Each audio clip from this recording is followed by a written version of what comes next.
নমস্কার। ঠাকুর মা স্বামীজি আর আমার গুরু মহারাজের চরণে প্রণাম নিবেদন করে শুরু করছি আজকের পাঠ। আজ আমি আপনাদের স্বামী ভূতেশানন্দজি মহারাজের রসবোধের কিছু কাহিনী শোনাব।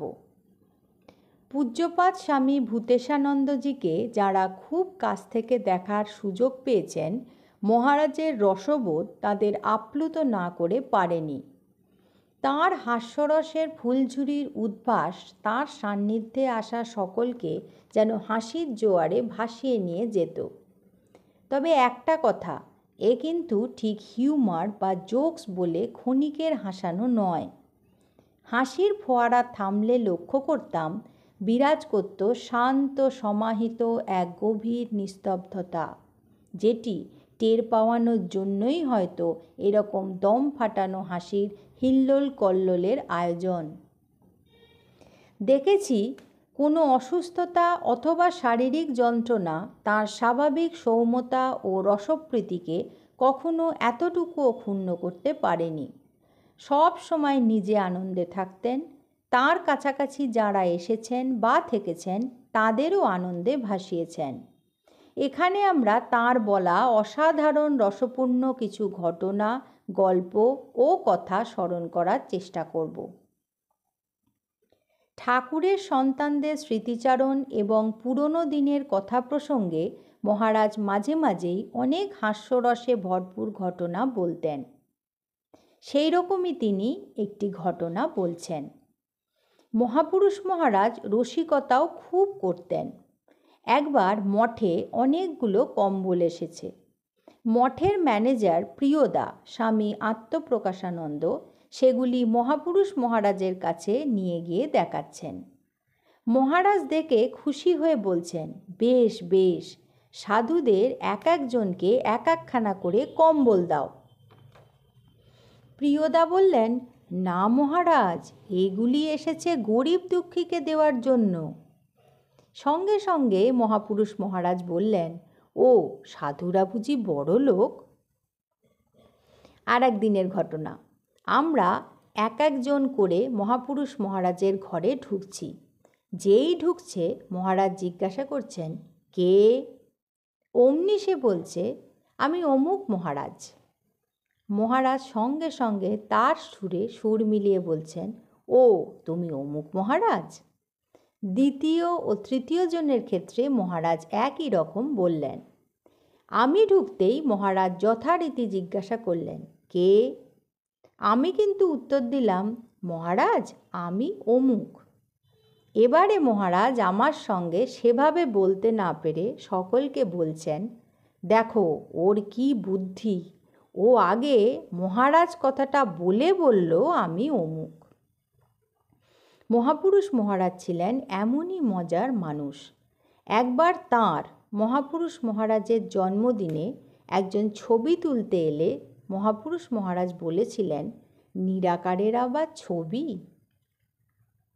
আরেকটি কৌতুকপূর্ণ ঘটনার কথা মনে পড়ছে। মঠে এসেছেন অখণ্ডানন্দজি মানে গঙ্গাধর মহারাজ। মহাপুরুষ মহারাজ তার সঙ্গে খুব ফষ্টিনষ্টি করতেন। অখণ্ডানন্দজি ছিলেন খুব সরল। সারগাছিতে খুব কাজকর্ম করতেন তিনি। সেখানে লোকজনের অভাব, তাই সাধুকর্মী চেয়েছেন মঠের কাছে। মঠ থেকে কাউকে কিন্তু পাঠানো হচ্ছে না। এজন্য খুব অভিমান করে ছেলে মানুষের মতো মহাপুরুষ মহারাজকে সে কথা জানিয়ে তিনি বললেন, বনে বাঁধারে পড়ে আছি, কাজের লোকজনও নেই, মঠে লোক চাইলেও লোক দিচ্ছে না। আমি চুপ করে দাঁড়িয়ে রয়েছি।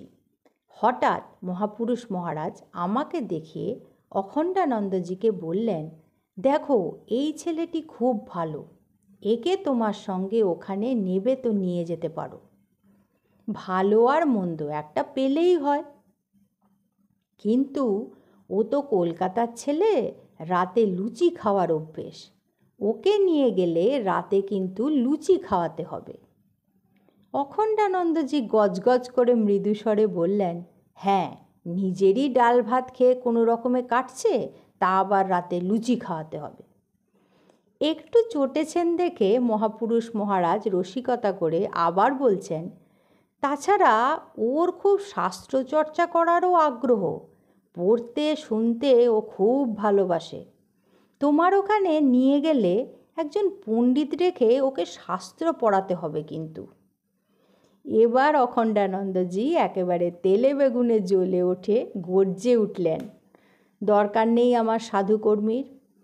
ওখানে কখন কোথায় থাকি কি করি তার ঠিক ঠিকানা নেই, বলে কি না পণ্ডিত রেখে শাস্ত্র পড়াতে হবে।